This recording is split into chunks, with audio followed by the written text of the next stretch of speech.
istilah nasah mansukh itu. Nah ini tadi ada 3 macam jenis nasah itu. Naskhut tilawah wa hukmu ma'an. Ada yang dinasah bacaannya tapi hukumnya tetap. Wal hukmu ma'an. Naskhut tilawah wal hukmu ma'an. Ada yang dinasah bacaan dan hukumnya sekaligus. Ya. Apa contohnya? Marawa muslimun wa ghairu ansyad. Kana fima unzila asyra rada'at ma'lumat yuharrimna fanaskhanna bi khamsi ma'lumat fatawaffi Rasulullah wa hunna mimma yuqra'u minal Qur'an qawlu wa hunna mimma yuqra'u minal Qur'an dhahiruhu baqa'u tilawah laisa kadzalika bainahu ghairu mawjud. Asmani wa ujiba bi anna al-murad qarabal wafat. Dulu ada ayat yang mensyariatkan perintah untuk asyru rada'at, ya, 10 kali susuan. Itu bisa menimbulkan nasab radha, ya. Fanuskhanu bi khamsi ma'lumat, kemudian dinasah dengan secukup 5 kali, itu bi khamsin ma'lumat. Tapi ini tidak ada dalam Al-Quran Utsmani. Kenapa? Sudah dinasah. Ya. Redaksi ini sudah tidak ada tapi dinasah. Hadis riwayat dari Siti Aisyah ini. Ada naskhul hukmu wa baqa'ut tilawah. Ada hukumnya dinasah tapi bacaannya tetap. Ya, hukumnya dinasah, bacaannya tetap. Naskhul hukmi ayatil iddah bil hauli ma baqa'i tilawatiha wa tahqiq anna qalilatul hikmah fi dzalika li baqa'i thawab ala tilawat tadzkir bin ni'mah fi rafi'. Jadi membaca tetap dibaca hukum dari ayat itu menjadi tidak ada karena dinasah mansukh, tapi ayatnya tetap ada sehingga membaca ayat itu tadi hukum ibadah. Kenapa? Karena membaca ayat-ayat Al-Qur'an itu dihukumi ibadah per huruf, ya, ajrun wahid, bukan per kalimat, bukan per kata, tapi per huruf. Wala aqulu alif lamin bal aqulu alif lamin al alif wahidun wal lam wahidun wal mimu wahid. Pahalanya orang baca Quran itu, ya, al muta'abbad bitilawatihi. Yang terakhir naskhut tilawah ma baqa'il hukmi, bacaannya yang dihapus tapi hukumnya tetap. Ya, seperti lapat wa qad dzakaru lahu amsilatun minha ayatul rajam asy-syaikh wasy-syaikhatu idza zanaya farjumuha albatta nakalam minallah. Ini ayat ini asy-syaikh wasy-syaikhatu idza zanaya farjumuhuma albatta nakalam minallah wallahu azizun hakim. Ini ayat ini sudah tidak ada dalam Al-Qur'an. Tapi hukumnya tetap ada, berlaku. Kalau orang melakukan zina, maka harus dirajam. Itu, ya. Tapi kalian cari, nggak ada. Kenapa? Naskhut tilawah. Bacaannya itu sudah tidak ada ini. Tapi hukumnya tetap berlaku sampai saat ini. Itu diantara model-model nasakh mansukh. Oke. Terus yang kemudian tadi apa? Muhkam mutasyabih. Mana muhkam mutasyabih? Nah ini muhkam mutasyabih. Saya kira sudah. Muhkam itu apa? Ma'khudun min hukma ad-dabah.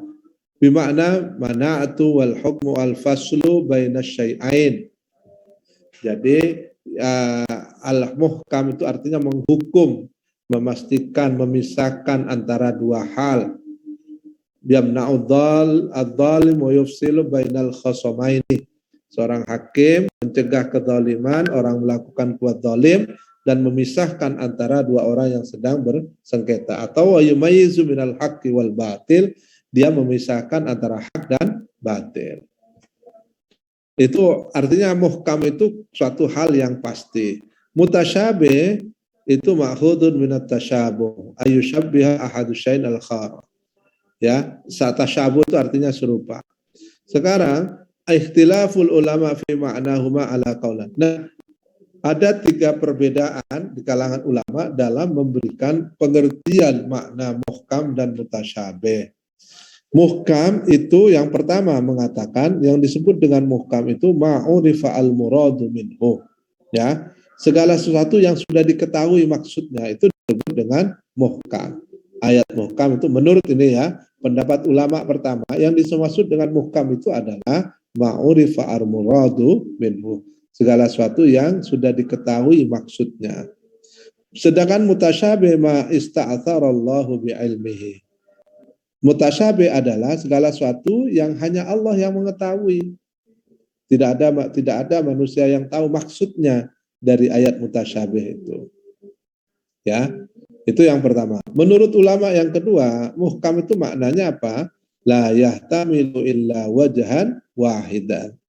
Adalah ayat yang hanya mengandung satu pengertian. Itu disebut dengan muhkam.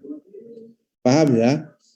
Muhkam menurut pendapat ulama kedua adalah ayat atau nas yang hanya mengandung satu pengertian. Sementara mutasyabih mahtamila aujuhan. Mutasyabih berarti sebaliknya, ayat atau nas yang mengandung banyak pengertian.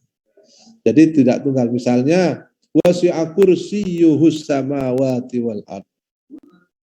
Allah itu bersemayam di atas kursi. Nah, kursi itu apa maksudnya? Apa kursi lipat, apa kursi jati, nah gitu ya. Apa kursi kekuasaan, apa kursi apa, itu namanya mutasyabih. Menurut pendapat ulama pertama, mutasyabih itu nggak ada yang tahu maksudnya apa, hanya Allah yang tahu. Wasi'a kursiyyuhus samawati, itu apa dimaksud kursi dalam ayat kursi itu, hanya Allah yang tahu.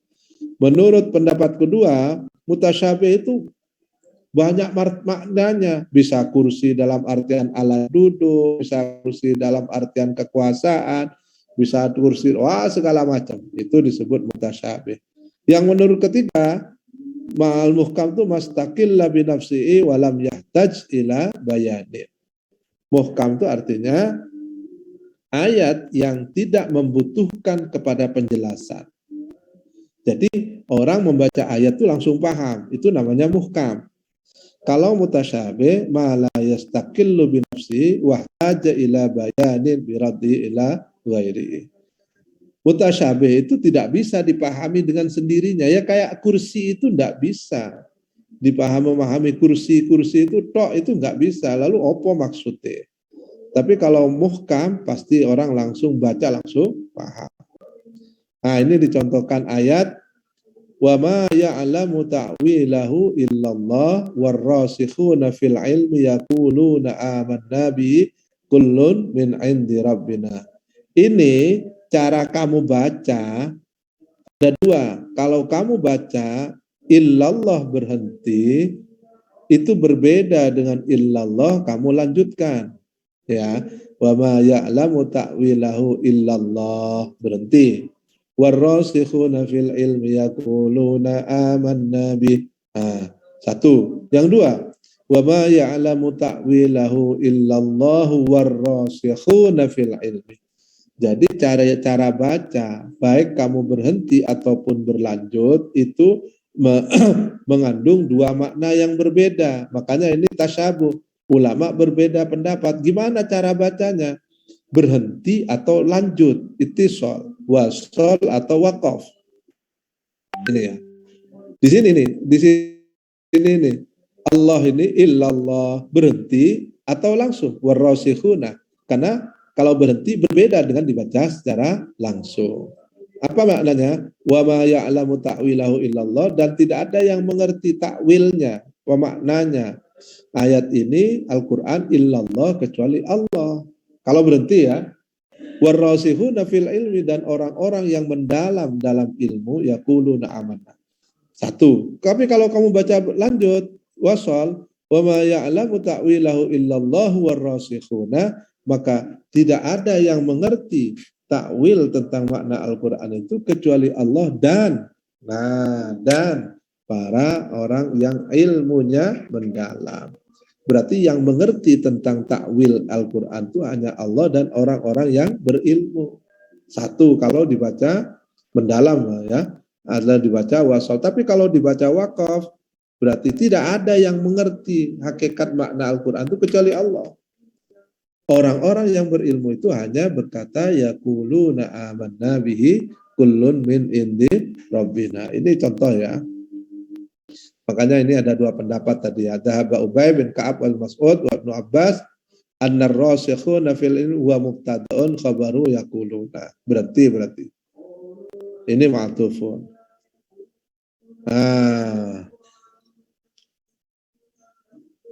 Ini at-taufiq bainar ra'yain, yumkinu at-taufiq bainar ra'yain biruju' ila ma'na ta'wil fa inna lafz ta'wil. Ini tadi saya kira mutasyabih. Di mana penyebab munculnya mutasyabih itu?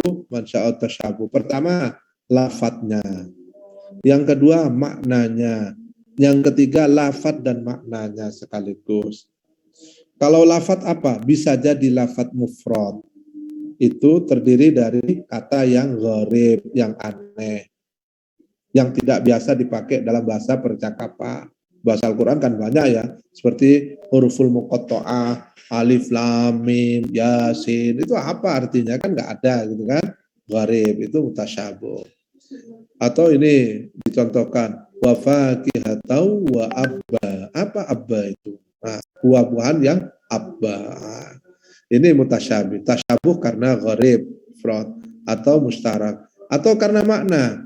Makna ketika Al-Quran misalnya menjelaskan hal-hal yang bersifat metafisik, yang gaib. Seperti ketika Allah menjelaskan, Al-Quran menjelaskan tentang surga, tentang neraka. Itu mutasyabuh semua. Kenapa? Karena kita nggak ada yang tahu Quran surga dan neraka itu, ya kan?